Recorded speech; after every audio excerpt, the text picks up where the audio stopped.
Welcome, everybody, to our broadcast today. I am Elisa Meredith, the Content Marketing Manager at Tailwind, and I am joined by the lovely Kate All. Kate, where are you from? I am from Portland, Oregon, and run Simple Pin Media, which is a Pinterest management company. Excellent. And we always have a good time when we get together. And today we are very excited because we have this list of things to talk about. Yes. Oh, and lots of people here today. Awesome. Great. Thank you. Hi, Melissa. I see you. So what we're going to talk about today is the things that we saw in 2017 on Pinterest. Trends that we saw, features added, features removed, names changed, all kinds of craziness that kept us on our toes all year and having fun with Pinterest. Yes.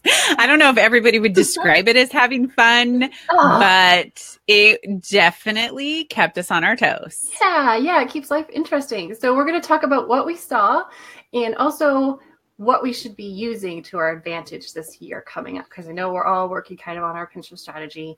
And we also have a new planner that came out. So let me just real quick share the link to that so you could grab that. And this is something that Kate and I did together because we have in the past had Pinterest calendars.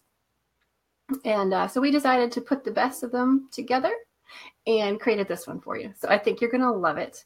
And please excuse my nasally voice today. I have a bit of a cold. Tis the season. That's right. But the show must go on. Really should. Yeah. So let's start with this one. There's no more like button. Yeah. I actually was happy to see this go. Okay, I never used it, and I never really... I asked a lot of my friends who just use Pinterest as recreational users, if we can use that term. Regular people. Regular people. And, they didn't really ever use it or know what it was for. And I found that for marketing, people really misunderstood it. And they thought, well, the more I like Facebook, the people would see that I liked their content. And for a while, there was that notification there. Yeah, I liked that. But, I don't know. I think I like it because I like it being gone. Okay. For one main reason is as a marketer, and you and I know this well, a lot of people try to compare the social media platforms, especially Facebook logic to Pinterest logic. And so, or Instagram to Pinterest. And so when you see the like button has very similarities to those two. So I think removing it helps us distinguish that it's a search and discovery platform. Like we're not dealing with social media. So I don't know. I think it was, I think the tried it button, that helped replace it. Mm-hmm.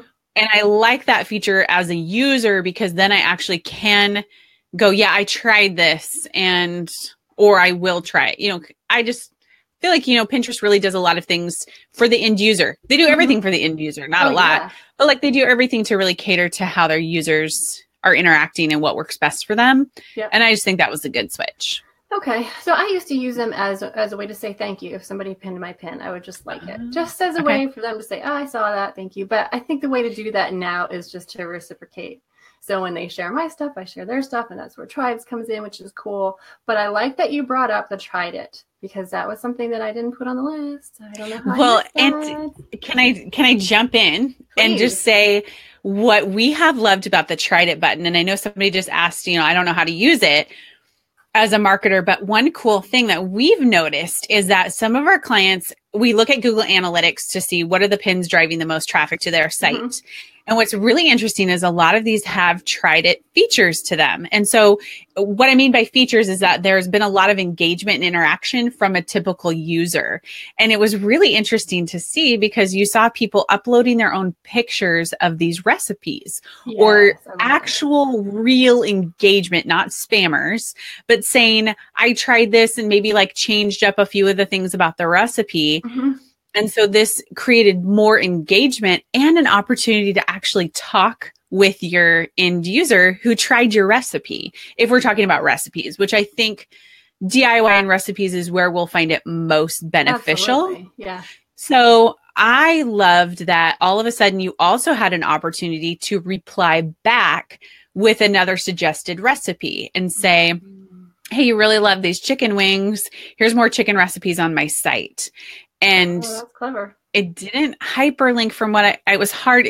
So I will say this too.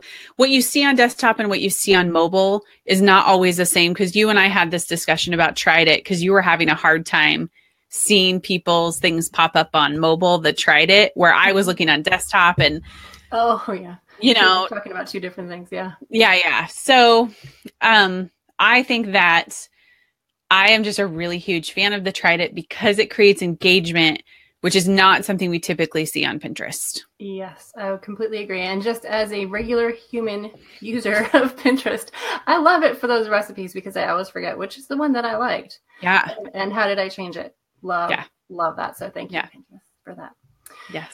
Okay, and I'm pretty sure that this was this year. So they're no longer repins. Yeah. They're called saves. And then also pins are also saves. Mm-hmm. So, okay, my understanding here, and you can correct me if I'm remembering wrong, is that the word pin did not translate well into other languages and other cultures. So they went with save for everything. Is that what you remember too? Yeah. Mm-hmm. It seemed more because Pinterest had a huge goal of growing internationally. And they've done it. Yeah. Mm-hmm. That's been a huge thing that we've seen over this last year, is just that expansion to other countries. So I think save was a good move. We just have a hard time here in North America changing our language because we're so used to repin, which, we ran into that with the planner, because I think when we did our first round of edits, we had repins and we had saves, but there was, how do we get people to understand? It's the same. And So when I blog about it, I try to call it saves, and then I'll put in parentheses repins, just so. And I'm trying to get on board. But like you said, old habits, they die hard. It's like a rebrand, right? Like when you change a branding, you're like, it's this and now it's this. Yeah. It's tough for us, but we'll get over it, right? We will. We will for sure. We don't have a choice. Yes, right. And here's proof that I have not gotten it straight in my head. Repins or saves are showing only in mobile. Mm-hmm. So what's that all about? Yeah, so that was really big. And I think you brought some good information about why they removed this. And so you can fill in the gaps here with what I'll talk about. It seemed as though they removed this number, especially off desktop. And it was the number of times a pin had been repinned, saved. And so what happened is that you would see these pins that would have these high number of repins. And if you're a marketer, it would help you make a decision about repinning it more often because you knew it was resonating with the audience, right?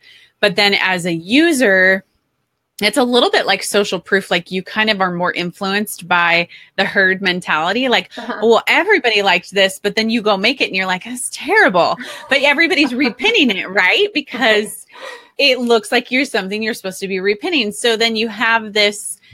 What I understand is that Pinterest kind of pulled back on that because they did want to give people the opportunity to make a choice about a pin without kind of being influenced by that number. And so even though we do still have it on mobile, it's no longer on desktop, which for a lot of people is frustrating, but I think it forces us to go dig around in analytics a little bit more on Tailwind and on Google to really inform our decision instead of a number, which we had seen be really, really funky for a while. In fact, I don't know if it was the last social media marketing world when Pinterest came or the year before. I think it was the year before, and you and I were talking to them, and it was when they started to introduce the aggregate pin count, and everybody was so confused, and we're like, where are you guys going with repins? And they didn't really give a clear answer. And so I think they just didn't know what to do with it. So now it's kind of being eliminated, I guess. So that's my take. Yeah. And I got this question from somebody this morning, so it was really good timing, that you can still see them on mobile. And if you're looking for, and what she was looking for specifically was finding them, what was trending, I suggest using Pinterest trending section. Yeah. Right. So she was talking about what's trending about weddings. Well, that would be it. And then, we got that top 100 trends that just came out. Saw that today. There were some funny comments on that. I was amused by that list. Yes. So yes, there's some interesting things. Like what was one giant knitting or something? I don't know what that is, but all I saw, and I made a comment about this in my email, but was the berets coming back. And I had a joke. Yeah. Anybody who's on my email, you will see the joke tomorrow, but it was interesting. So what I'm curious about too, is I opened up the app, which I would say a lot of you, if you are not using your app, please do, because then you realize 80% of people are on this. Mm-hmm. And so I have the little bubbles at the top now with the topics that are here. And I don't know, these kind of are related to things I have searched. There's only 5. It says Disney Fantasy is one of them. And I know for sure I did not look up Disney Fantasy. Well, let me ask you, is this on your the home screen? Yeah. Do you have it yet? Mm-mm. I'm special. You are special. Can you take a screenshot of that and put that in the comments later? Yeah, I can. We want to see it. It's super great because it shows. I did search fireplace mantles. I have been doing that because I had one built in our house. Yes. Yeah. But the other ones are dairy-free, easy recipe, Disney Fantasy, and West Elm.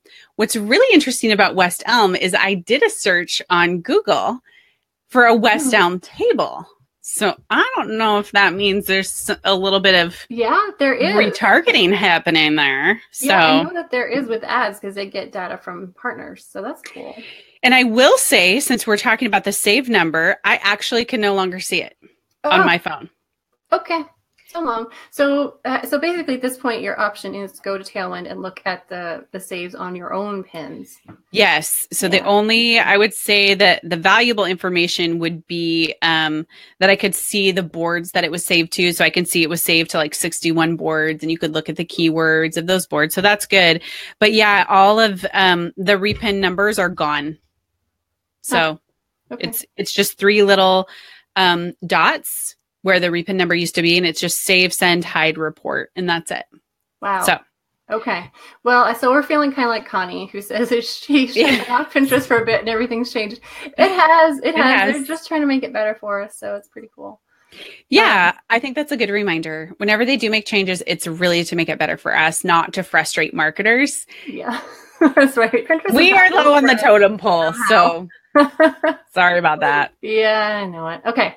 Here's one that has people kind of freaking out, and that would be descriptions not showing in feed. So it's just image after image after image.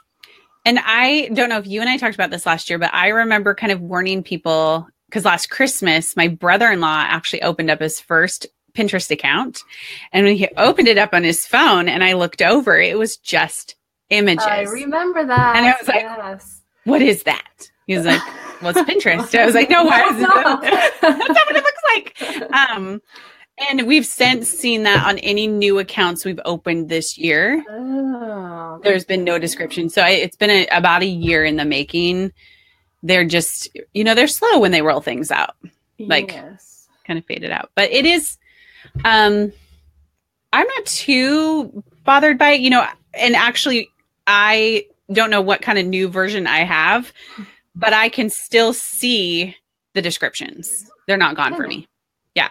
I can see rich pin. Rich pins. There we go. Sorry, not description. So rich pins. Mm-hmm. Yeah. So I think we have talked about this before, like when the interest graph came out, and we just said text on images is so, so important. So important. Yeah. Unless it's completely obvious what your picture is. And for a lot of us, it's not, then you definitely need to. Yeah, I always think that's really, I tell people the billboard advertising mentality, like, people on their phone, on Pinterest are scrolling so fast sometimes that it just takes those colors or those words to really stand out to them. So if your images can really capture their attention, that's where you have to go. And if you're somebody that's not good at images, it's okay to hire that. I feel like there's a lot of pressure sometimes for people to kind of do all when it comes to marketing, and images.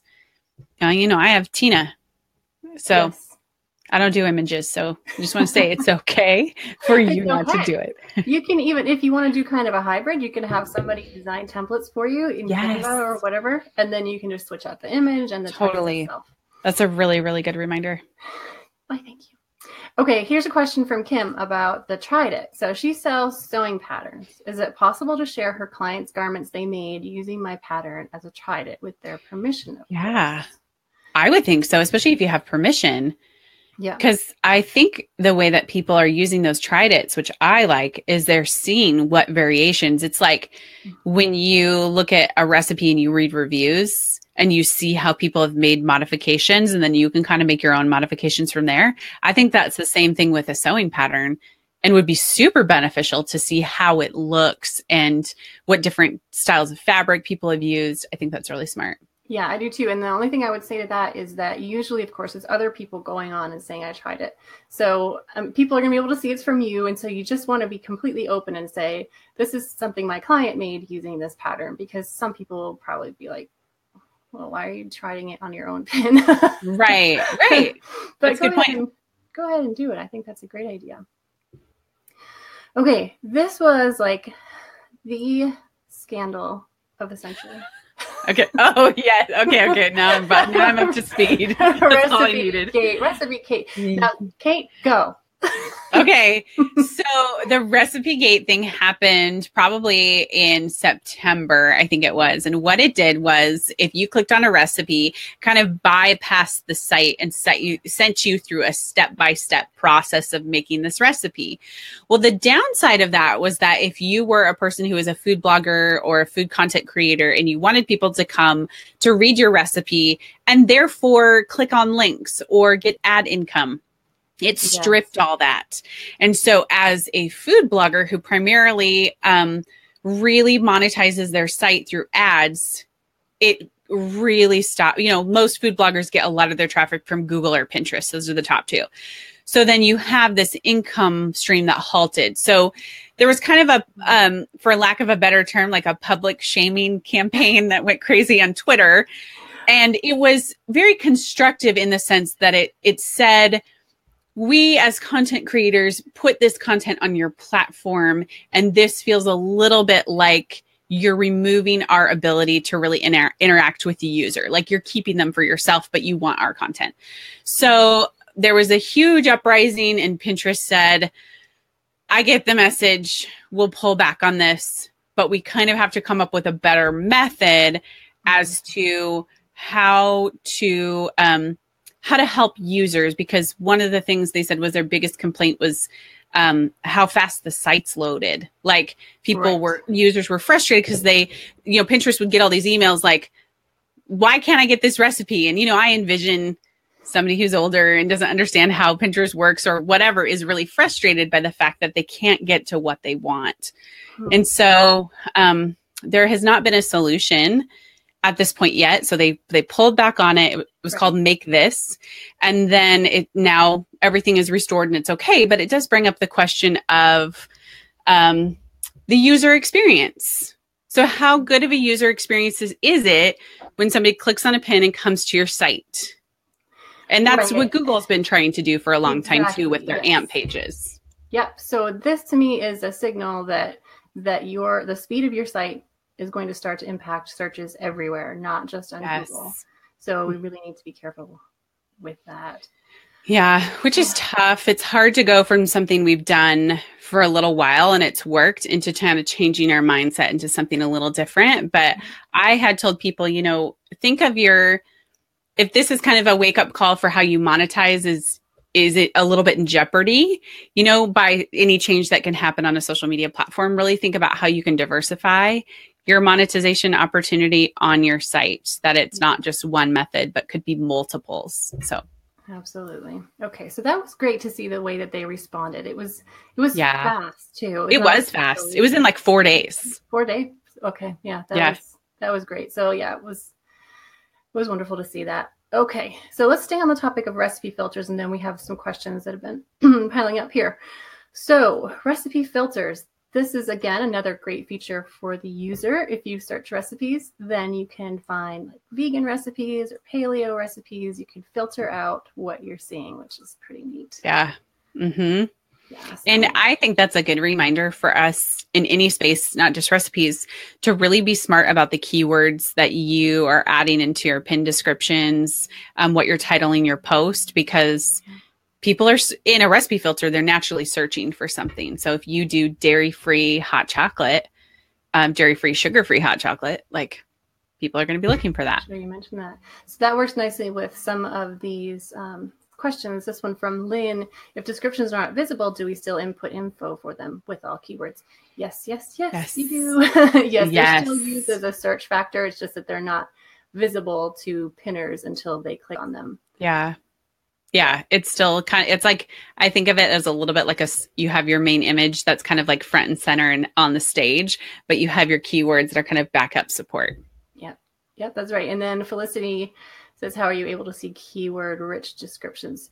So I'm not sure if you're talking about rich pin descriptions, because yes, on mobile right now, and sometimes on desktop, we can see the rich pin descriptions, which pulls metadata from your site right into Pinterest, shows them under the pin. But it's the actual descriptions that we input manually to each pin that has been disappearing. Seems like a test. We shall see. We shall see. Yes. All right. So, yeah, some people can still see the rich pins, which is nice. We have someone joining us from wildfires. I hope that you're safe and sound. Mm-hmm. Yeah. Okay. So here's kind of a housekeeping one. Two-factor authentication. Oh, yeah. A security measure. Yep. So do you use that? I don't.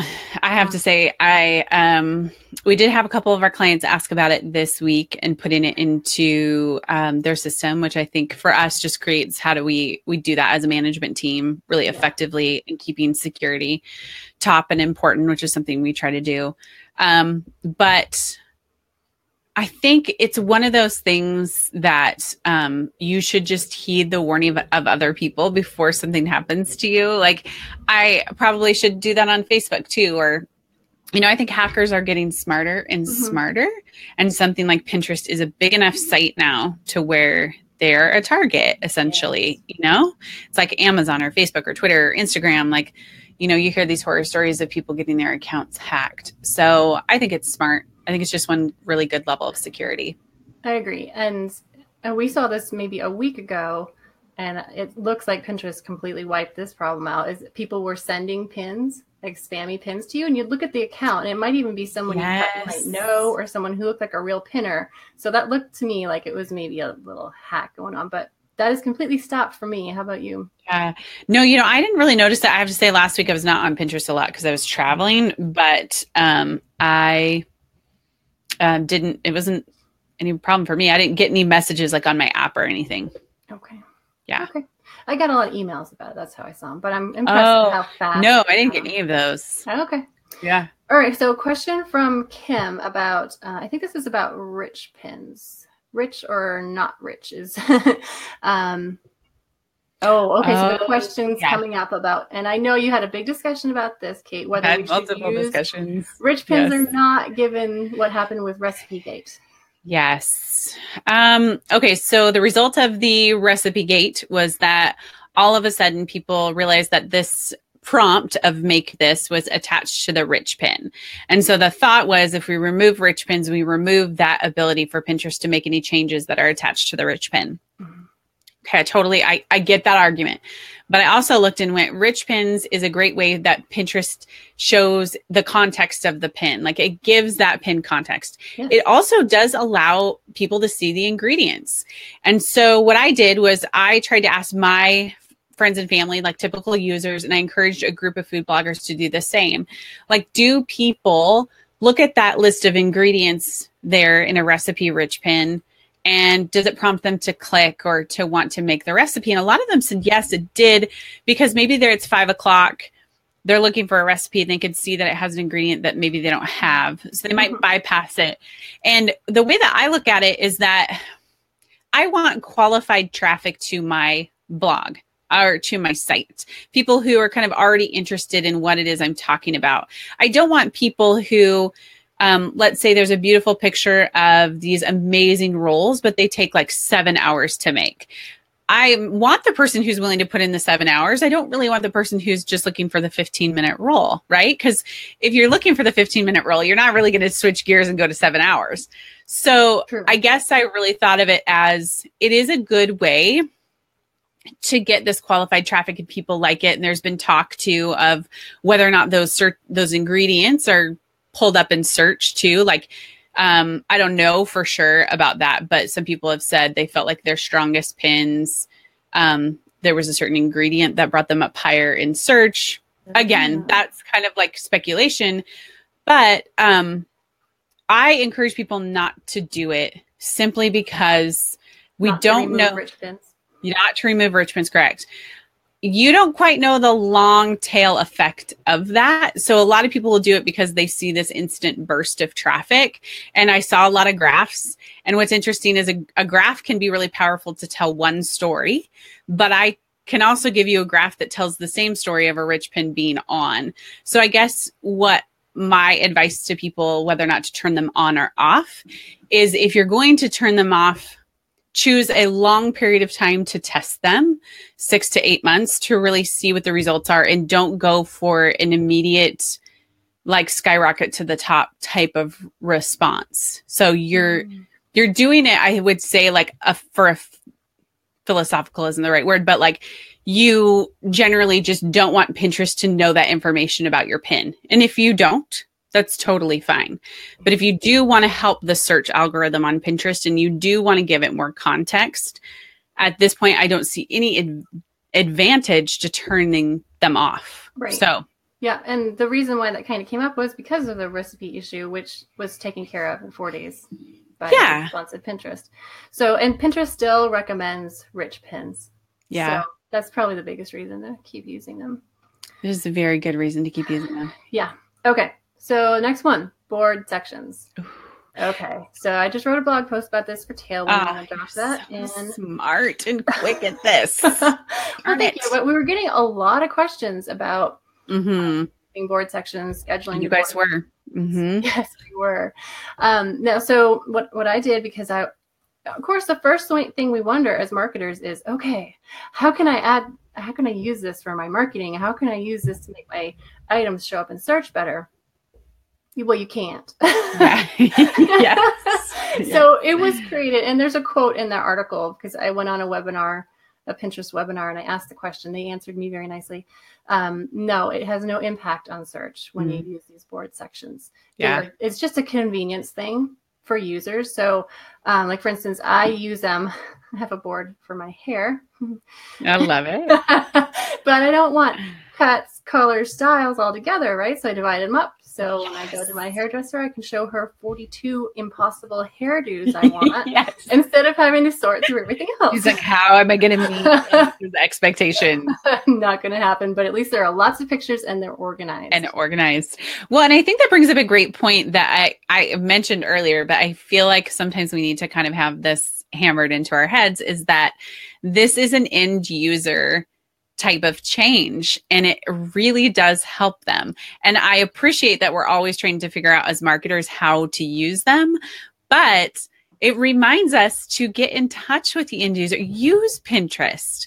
And I know a lot of people don't like it, and that's okay that it's not your favorite platform, but you kind of have to tap into their mindset that these are people, especially power Pinterest users, are pinning a ton, like all day long.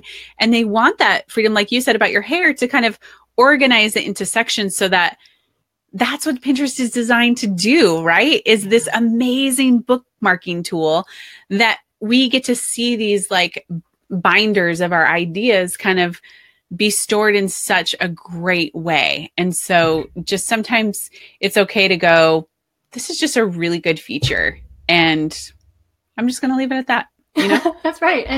And be glad that people will probably act on things more, because once they save your pin, they'll be able to go find it later more easily, and it'll probably keep people on the site longer. So it's really kind of a win for everybody, even though it's not a direct marketing feature.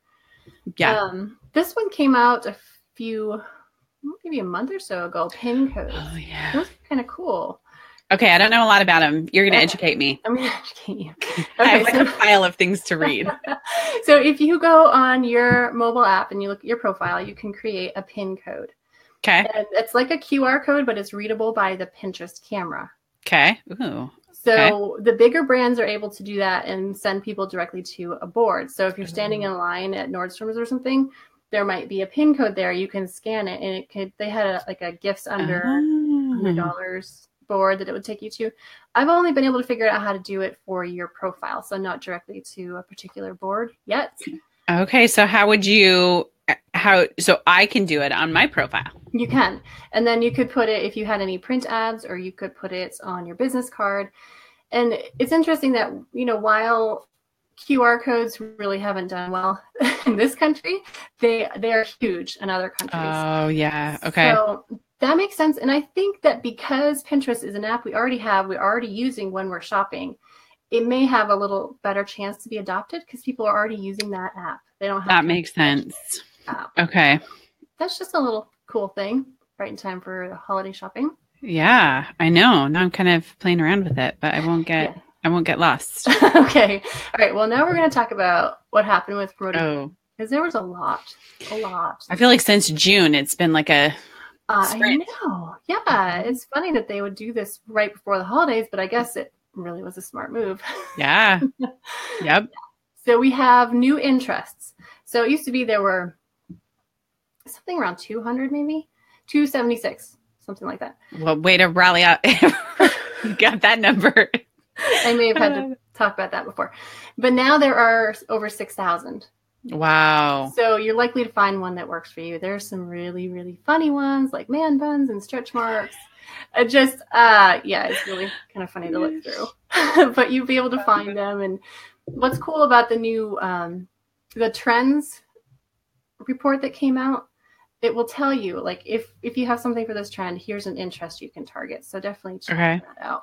Do you think that those, like when I'm on my app and I am at the Explore trending, do you think all of those are interests there, or like, will that give me an indicator of how they're funneling them, or no? This is just strictly just for promoted pins. I'm not really sure. Okay. I know there's a connection between the interest graph and promoted pins, and the interest graph and organic pins, which you're going to talk about, because that was a great question you asked me this week. Right. Okay. Well, we'll get to that in a second. Okay. So then there was one tap promoted pins, where usually when you click on a promoted pin, it opens up and then you go to the site. Well, now Target is amazing at those. Yeah. So you see the little arrow, right? You click on it, you go right to Target. Well, that's really, really good if you have an audience who knows you. Like, everyone knows Target. Yeah. But for regular people like us, we would probably only use that if it was our own audience, like our email list or our customers, so that we don't blow through our ad budget on people. I didn't mean to go right to the site. So let's see. Ad groups. So now we have the structures, campaigns, ad groups, pins, which is cool. So video. They're video ads. They're autoplay in the mobile feed, which is cool. There was a big algorithm change in July where I noticed my campaigns kind of dropped off, and that was when they really started looking at relevance between your image and your keywords specifically, and keywords in the group itself. So rather than, can I clarify really quick? Promoted pins algorithm, not like big search, organic activity algorithm. Okay. Yes, absolutely. So instead of having one ad group with 100 keywords, which is what they used to recommend, now they're saying about 20-ish, but really related. So I was just looking at a campaign this morning that's doing really well, and I named it because I have to, something like limited keywords. Okay. So I know there are like 5 keywords in that ad group, and it's doing really, really well because the keywords are very tightly relevant. So can you give an example of like 3 words that might be tightly relevant? Okay, well, let me tell you like how I do it. So if I have a pin about blogging for Pinterest, I would have a keyword list about blogging. I would have a keyword list about Pinterest. Okay. But I might separate them. So use one list for each ad group. Interesting. Okay. So like you could do blogging tips, blogging strategies, blogging, like you would have the word of the use blogging quite a bit in there. Okay. That makes sense. And then Pinterest separate. Okay. Okay. You could do app install promoted pins for iOS. And then dynamic keyword targeting. This one is brand new, like last week. So this is an option in your ad group. You can enter keywords or not. Pinterest will use the interest graph to analyze your pin and then choose keywords for you. Oh. Yes. So it's a Okay. great way, if you have a product pin, it's a great way to scale your ad really quickly. Then you don't have to think of all the keywords. If, however, you're like me or like you, and we have a service business, so our image might be, and the one that I use as an illustration to ask my Pinterest rep, okay, it's an article about hashtags on Pinterest, but the image is a bicycle. I said, what keywords is Pinterest going to pick for me? It would pick bicycle. Because it's scanning the image. Bicycle. Yeah.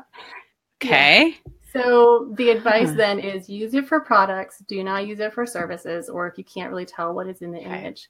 It does look at other factors as well, but that visual part of it is probably going to be too strong to come up with good keywords for you. Would it be good for food or DIY? I think so. Because I guess you would be taking a picture of a product, but I get what you're saying about the services piece. Yeah. Yeah. Because my blog post image with the bicycle in it, that would just be a terrible choice for the dynamic keyword targeting. So, which this is the question I asked you when this had come up was, do you think this is something that happens organically, like on organic pins, as it relates to the stock? You know, you have this Tailwind post about hashtags and it's circling on Pinterest. Is Pinterest reading the image and funneling it or like bucketing it? I think it could. Now I asked my. Did you ever look at related pins underneath to look at the images? Oh, yeah, and that's a great idea to do that too. Yeah. That's always surprising to me. So we should do that. But yes, I do think that's an issue. But there really isn't much we can do about it except for give Pinterest all the appropriate signals we can. Mm-hmm. Right. So the image name, the alt text, even Pinterest came out with a cool article. I think it was on the engineering blog about how they do the interest graph. And part of it, they pull things from your site. Like even if you put a caption on your image on your blog post, they pull that as well. Okay. So if you can just surround your image, even if it's a picture of a bike and it's about Pinterest, surround it with mentions of what it really is about, the alt text, everything, your description, that's going to give you your best chance. But I don't think there's any way we can. Could you actually picture Pinterest marketing? It'd be tough. Yeah, that would be tough. You'd have to really land on like computers, the logo of Pinterest, which, you know, then you have to follow all the brand guidelines to make sure that's in there. Yeah. That would be interesting, but it's something to think about. I know with us about a year ago, I had done a consult for somebody who had like somebody on their site had pinned an image, but it was attached to a totally different post about like kids' Christmas shoelaces, but it was spinach dip. Well, what was really interesting is it was coming high up in search for spinach dip, not the words. Oh, I have seen that. Yeah. And then underneath is all spinach dip, not the Christmas related, not the rich pin. It was very fascinating to really think through that image recognition and how Pinterest is getting really good at that. Yes. And I think that deserves, they just had some really great articles come out about them in Fastco about their artificial intelligence and where they're headed with visual, which is pretty astounding, I think. I mean, it's early days, but it's cool what they're doing with Lens. Yeah, I love Lens. Yeah, it is pretty neat. Mm-hmm. Okay, so hold on, I'm just responding here. Okay, one more. Let's see. Oh, hashtags. This was so wild. It was like the surprise of the Pinterest like tenure. You all went like, what? It was like this screeching halt that was like, you said what? Like, you know, we all watched this train wreck, and then it was kind of, you went, how? You've always told us no, but it's very interesting because they've really integrated it. You know, I think we saw in August start to unfold, but like you didn't really know how it was going to work and what people were going to do. And then, you know, when you go to search, you do see sometimes, or I think it was when you go to explore, the top trending, the top 5 things that are underneath are all hashtags. I don't know if you can see that, but it's like they're making them front and center. Yeah. And so our recommendation to our clients has been add 4 to 5, but I know Pinterest has said you can add up to 20, but we just don't know how they're going to play out quite yet. But a lot of people are asking, how does it affect search? Should I go back? And you have a great response for them. Okay. So the great response, why thank you, is I posted the link to those 2 articles. Pinterest is looking at the freshest pins which use hashtags. So if you do a hashtag search or you click on a hashtag, get a search result, you're going to see that these were pins that were pinned in the last couple of minutes, couple of hours, and depending on how popular the hashtags are, maybe a couple of weeks at the most. And it has a timestamp on it, by the way. Yes, it does. That's the only thing I see anymore with a timestamp on it, but it's kind of cool. Yep. So don't go back and do it. Just do it here on out. I kind of found out the hard way that repins or saves, hashtags, they don't show up in hashtag searches. So don't use them on your promoted pins because you're going to end up sending people to all other people's pins as you're paying for a promoted pin. The only reason I'm using them now in a promoted pin is for a branded hashtag. So like for Tailwind's promoted pins, I'll use a Tailwind branded hashtag so that when they click that, they'll come up with related content. Yes, we do. I think Simple Pin podcast. That's very smart. So really give yourself the advantage on hashtags when you're doing it promoted, but otherwise definitely use them. I think 20 would be really hard to come up with. Yeah, it would be really hard to come up with. I do like the 4 to 5. I feel like it's good. Me too. I feel like people, again, need to remember, like, we're not dealing with Instagram type responses here. Like, this is now its own ecosystem within Pinterest. So don't try to apply that logic to this. Right. And I think it'll be interesting to see how people are using them. My guess is that it's not so much people typing in hashtag word. It's more, I found a pin I like, and here I want to see more related, so I click on a hashtag in the pin. Yep. But maybe they'll come out with some data on that. That will be cool. Yeah, and I always like to remind people that when we see these changes on Pinterest, even though it was in August, we had to see it kind of like unfold over the last couple of months, is we don't know quite yet how it's going to pan out. So we really have to wait that section of time to make a firm statement as to here's how you should use them. And then a year later, it'll probably change. But at least you need to give it that little bit of time to figure out how the end user is going to interact with them. Absolutely. Okay, we have a question from Felicity, and she won me over with her emojis. Pick me. She wants to know if Pinterest is ever going to release user data. We hear updates on how many users per month. So what is that? 200 million active users per month right now, but not split on country, age, or gender demographics. They give us bits and pieces. Yeah, bits and pieces. You know, when they do their reports about like so many millennials use this, and then the percentages are kind of broken down. So I would say if you haven't been reading the Pinterest blog, start reading it because they do give a lot of great information over there, Felicity. So make sure you subscribe to that. And I would say the engineering blog too, but like get prepared to kind of like snooze if you're not into engineering. Yeah. Okay, so Tennille has been seeing animated pins, and she wants to know how we can create them. Now, I know you have some because Tina made them for you. How'd she do that? She did it in Canva as a GIF, however you say that. So what it does is when you upload them directly to Pinterest as that GIF file, it will it'll pop up as people scroll through, but then it will be blank on your board. So that's the thing too. Like if somebody had come to your board, it just looks like a blank red square. But then if they click on it, then it pops up to be animated. There are also the ones that some people like Honda as a promoted pin have put out, and they move as you scroll. They kind of like do those. Those are all those really, really big brands with deep pockets and huge budgets that can actually test that out. That's not open to the end user. So your only option is really the GIF, but just remember that it doesn't move like those. It just kind of swirls and then it's done. Okay. And Tina confirmed it's super easy to make in Canva. Well, if you say so, Tina. All right. So let's talk about visual search and all those features on Pinterest. So we have Shop the Look, which is cool. Now there's a new partnership with ShopStyle, so there are thousands and thousands more. And I posted a link to a Pinterest board there that is just full of Shop the Look pins, which is really neat. So I have a question about that. Yeah. I'll see if you know the answer. I'm wondering with this ShopStyle, is it so you have to have your pin specifically partnered with ShopStyle? Okay, so it's not like they can hijack a pin and start linking. Yeah, okay, so some people were concerned about that. No, I don't believe so. Okay. Yeah, and there is an article, I think I will link to that too.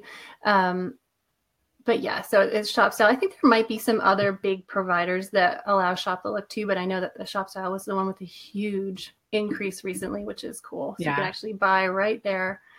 Then there's Lens the Look, which came out about a month ago, which is cool. I'll drop that link in as well. So I don't have this yet, Kate. I'm a little jealous. Let me look. Okay. I'll see if I have it. So is it? It's not just the one where you take a picture. That's Lens. Lens is cool too. So you take a picture of your clothing, it will show you something similar. Or I could take a picture of yours because I want your shirt.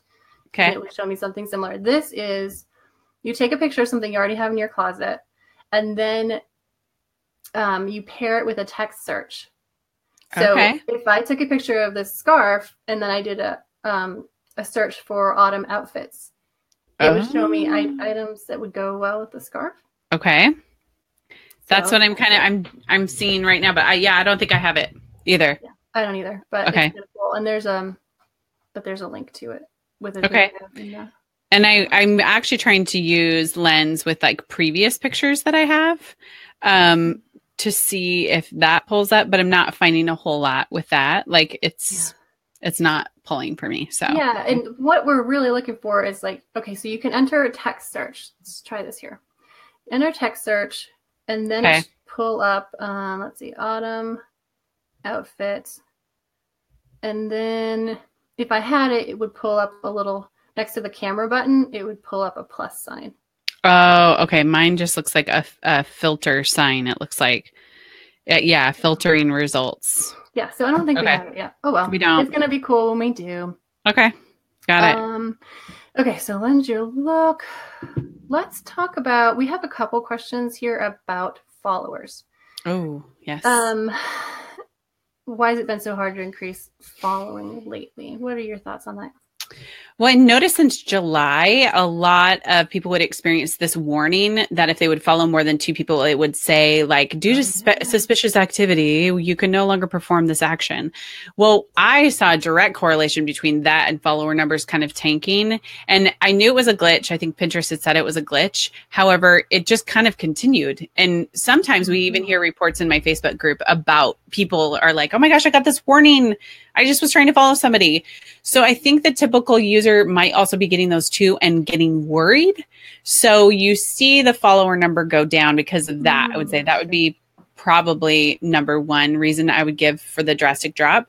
Number 2 is I think as search continues to be strong and front and center and people really start to lean into that more, there's less of an emphasis to follow people and more to follow interests. And so that we knew that when they switched, back in 2014 from, chronological to smart feed, we knew that switch was happening and that we saw people stop being prompted to follow people and prompted to follow interests. And that just continues to play into their paid advertising of promoted pins and how they can help a promoted pin advertiser really target that end user because we see what they're interested in.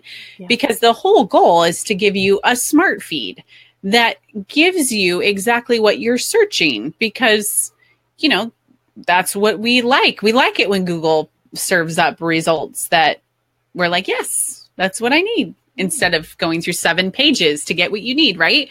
So I think Pinterest is the same way. So I've told people, the follower number really doesn't indicate that you will get more clicks or you will get more engagement. Yes. It really is just a vanity number. And I know a lot of people need it for sponsored campaigns and social proof and those kinds of things. So there are other methods that you can use to get followers by trying to engage your own audience by saying, Here's my new podcast, pin this for later, and sharing the pin link with them. Mm-hmm. Then maybe they've never been a follower. They pin it. They realize they haven't followed. They follow. So just, bringing awareness, or, hey, did you know I was on Pinterest? Here's my Pinterest profile, or getting like the Milo Tree app, that pops up and prompts you to follow. So I would say, I just think that's them, like the like button. I don't know what will happen in the next year. I've kind of thought they do with followers for a while, but who knows? Yeah. Well, it's harder to see how many followers a person has now on their profile, I noticed. Yeah, definitely. It really, you see how many pins they have. Mm-hmm. Always, but that follower piece. And somebody was asking a really good question. I can't remember if I think you and I were both in this conversation, but it was, how many people actually visit profiles anymore? Oh yeah. What is their actual percentage? And there's been numbers that have floated around, but Pinterest has never released anything like official. But if you just kind of look at the habits of yourself as a pinner. I was going to say, yeah. How often do you look at a whole pinner's profile? I don't. I really just... I go to search. I do too. Yeah. And I just posted an article about, actually it's a PDF file that Christy Hill reminded me about, because it told us that, so let me just read it to you. It says, search is now responsible for more on-site impressions than any other pinner action. So yeah, focus on search, focus on clicks to your website more than followers. But I know it has definitely slowed down. When I first started and didn't know what I was doing, I had 12,000 followers before I knew it on that account I don't use anymore. Yes. And I just realized this. One of our clients asked one of our account specialists a question this week, and it was about using Mass Planner, which a lot of people used on Instagram. It's a follow-unfollow strategy. Oh, no. And that I was like, that doesn't work on this platform. Like, I've often said, like, Pinterest users, when you follow them, like an average user, they're kind of like, why are you following me? Like, yeah. I want to see everything I pin. That's kind of weird. Right. So I think that you can't apply any follower strategy or follower ideal from other social media platforms and apply it to Pinterest. Yeah. It feels like it used to be more important, but it did, because you got a notification when like somebody followed you. And again, that was where you went, like, who are you? Right. They're really training us with those notifications. Very smart. Yep. Okay. They are smart. Okay. So this one is really for you, because you see a ton of information. So have you seen any big traffic changes this year compared to last? Yeah, we did. We definitely saw, so my typical understanding of how traffic works on Pinterest and what we see for normal kind of blogs, content creators, is we see this high traffic time from like mid-October into like February 15th. And then we see it literally fall off every year. And it's very funny, because a lot of people in late February, early March are like, my traffic is gone. I'm like, this is really typical. Like, I've warned you about this. Mm-hmm. So you see this kind of up and then down. And what we see historically is Pinterest makes a lot of changes to their platform between March and August. And, they did it a little into September this year. And then we kind of see them kind of rest for a little bit during this really high traffic time. And then they go back into it. So you do get this kind of cyclical level of traffic. We did see it drop below the previous years, but not in a drastic way. We saw some people were up 30% over the year. Some people were maybe down 10%. The caution I always have for people is you have to compare year over year. And if you have been on Pinterest pre-2014, you will not get numbers like 2013, 2014 in terms of traffic and Pinterest sessions. It's like going back to Facebook 2013. Those two, you just kind of have to like say goodbye, right? So what you're dealing with here is you're really dealing with, how do you get the qualified user to click on your content and want to engage with it and either buy your product, join your email list, or really connect in. So I think with these traffic changes, I haven't really noticed I haven't really noticed anything too drastic that says like this is the end of Pinterest or whatever. I've just noticed like this is how we're changing and merging as we're going into this level of technology and online work, you know, as we've seen it with Google. And it's up to us to figure out how do we really target our end user avatar on Pinterest? Like, how do we really engage with them and get, it's a lot harder, I would say, to market, but it's, you just have to be smarter about it. So that's kind of a long-winded answer, but I will say like we've seen traffic changes, but I don't think we've seen these like, you know, one day it's up here and then the next day it's down here. Like, okay. That's good to know. Yeah. Yeah. And I'm super glad to hear you say that, because somebody asked about whether Pinterest was becoming pay to play. And I'm a huge proponent of Pinterest promoted pins, especially if you have something that you just created that needs to be seen now for you to get the maximum benefit. You don't want to wait for next year. It needs to be seen right this second. Definitely promote it. But I don't, it's not like Facebook, right? Where if you pin organically, it's not going to matter. You can still get a lot of good traffic for free. Definitely. One of the things I think that I'm noticing more and more is that, you know, we specialize in the organic side of traffic. And what I'm seeing is that like traffic just kind of used to come, but now it's also coupled with how much your audience is sharing. Like if a site has really strong audience participation and sharing on their behalf onto Pinterest, what's interesting is we have these people come to us and say, I haven't done anything on Pinterest for the last year, but I'm still growing. Well, the reason for that is you have an active and engaged audience. So then now when you couple it with actually having an organic strategy, you see kind of this great magic happen, is that we have this audience participation and the organic traffic. And then you add paid on top of that. And I think that's even better. So I tell people, you know, really engage them and figure out a way to get them to share on your behalf, because I think that has a really powerful effect on Pinterest. Yeah. Yeah. And I think probably one of the best ways to do that is just make a helpful, beautiful image, right? Yeah. What you want to have on your profile, that's what you want. Yes. Okay. So with that in mind, and we kind of covered this a bit, is there anything we should change about the way we're creating images right now? This has been a big discussion in my group. I know. Really big. And again, because I'm the wait and see kind of person. So what people have noticed is that their longer images are being cut off. And so they're being cut off somewhere. I think it's even, you know, before we used to have them cut off those super long ones if they were over like 16 to 1800 in length. And now people are finding it's even shorter, like 800 or 900, which people are asking, is Pinterest going back to a shorter or square image? And how does that affect content creators and how they do images? I haven't seen them cut off for me. Have you? I have. Okay. Not consistently though. Okay. Yeah. And the last webinar I was on, which was not even a month ago, the recommended size was still 600 by 900. Yeah. So they haven't officially changed it yet. But I will say, with the importance of text on the image, I'm now trying to make sure that my text is in the top. Yeah. Near the top part, so it doesn't get cut off awkwardly or completely. Yeah. I've even seen some people, in fact, a couple of our clients have tested this. A lot of food bloggers will have the really, really long pins with the text in the middle.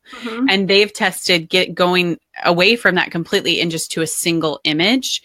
And the reason I like testing this is back to that image recognition piece is, does the text in the middle kind of mess with how they read the image? I don't know. Like that, I don't know. So that it's best to always test what images are working for your site, because what works for somebody else, maybe somebody else is like really killing it with long images, but you start doing the shorter ones and they really work for you. So if you're going to test these A/B testing of images, which Tina and I were actually talking about this morning, because she's amazing at it.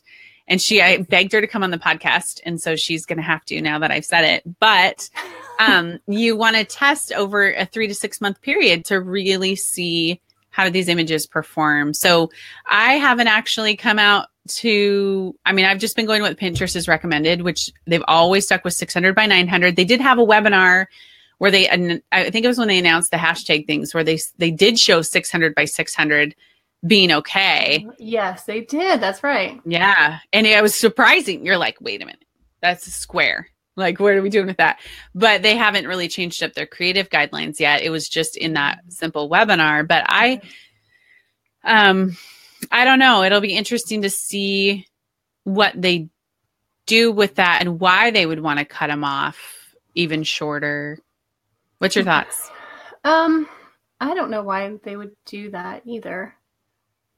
I feel like it's a test, and I kind of hope it doesn't stick. But I like your reminder though.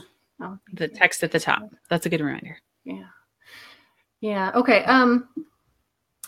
Emmy is asking a question that reminded me I forgot something.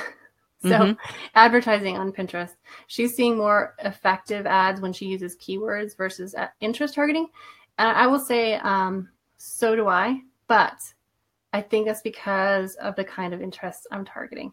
So I think, for like food bloggers and DIY, they're going to have a lot more relevant interests to choose from. And I know that those do convert really well according to Pinterest. So I would definitely give them a try, especially if you see one that's perfect, perfect for you, because there's a lot of science behind that. It's just that, for marketers, there's not much to choose from. Yeah. So, the thing I forgot is Pinterest Promoted Pins has search ads. So your typical keyword ad, your ad will be shown even if the person isn't searching for what you have at that time. Right. So Kate wants a new microphone. You searched for microphones a month ago, but now you just going on Pinterest, you're looking through your feed. My ad for microphones might show up. You're not thinking about microphones at the moment, right? Maybe you'll act, maybe you won't. But if you go on Pinterest and you type in podcast microphone and my ad shows up, you are much more likely to buy. So these new search ads only show up when someone searches for that keyword you targeted. That is really fascinating. Yeah, and they convert so much better. They convert in the test I ran, which was 74 identical ad groups. One that was keyword targeting, one was search targeting, same content, same description, same keywords. The search ads performed 60% better. Wow. As far as conversions went. Okay. So try your search ads, definitely. And then an entire day devoted to promoted pins. Oh, I know. It never ends, but it's really fun. Yeah. Okay. One last update I have, and I don't know if you have anything else, but it's a chat bot. Yeah. Super cool. I haven't seen it. Do you have it yet? Yeah, it took me a while to figure it out. In fact, Jeff C was testing it on me. What are you doing? Is it under Messenger? It's in Messenger, and you just you send a message to the Pinterest Facebook page. So I go in Messenger, type in Pinterest, and it's going to pop up and say, hey, Pinterest robot here. Pinterest is full of ideas you can try. To get started, just tell us what you're looking for. You can search at any time by sending us a message. So what are you looking for? Search away. So I searched for veggie burgers so I could send it to Jeff. And I did. I sent it because he loves veggie burgers. Oh my gosh, that's awesome. Yeah. So it shows up as opposed to just the link. It shows the whole pin in Messenger. Interesting. And it shows a selection of them you can search from. So so I have discover Pinterest at the top. Is that what I want? Or do I just want the... No, just go to your messages and type in for a recipient, type in Pinterest. To Pinterest. Yep. Interesting. I have to look for that. Once you click on it, it's going to introduce itself to you and you can get started. I love that. That is like I'm not getting it yet, but I'm gonna eventually get started. I see people being super smart about the Messenger chat stuff. I think I'm really curious to see where this is all going to unfold. And I love that Pinterest is really jumping into it because I send my friends pins. We send them back and forth all the time. And I don't really think to always look in my Pinterest app, but I'm in Messenger quite a bit. So it's very interesting, that I have it on my finger. I love it. I love it too. Yeah. And I guess anybody could do that, but it's just, they have a lot of smart people over there. So I can't wait to see what they do in 2018. And I hope that we've covered with all this new stuff that came out, like how to use them, how to use these changes for your business. So I'm going to share again the planner that we put together, which is, I have to say, came out really nice. It did. Very useful. Yeah. So let me see if there are any last minute questions. Kim Bidge, thank you so much for being here. You're awesome. Yeah. Yeah, there's a question from Vanessa. About the using like search for your promoted pins, or does it not matter if you choose traffic? Oh yeah. So do it separately. So when you set up a new campaign, a traffic campaign, it's going to ask you if you want to do search or browse or both. It recommends both. If you do both, you're going to get the largest exposure. But what I recommend is you do one campaign for one campaign for the other, so you can see the difference in how it performs for you. Because the search ads are a tiny bit harder to scale, right? Because there are fewer people actually searching in the moment for that microphone than that had searched for 6 months. So you may not find you get the impressions you want, but you'd have more control over how much you're spending on the ads that convert better if you just do search. So that would be my suggestion. So I know there are some questions that we missed, but we'll go back and cover those.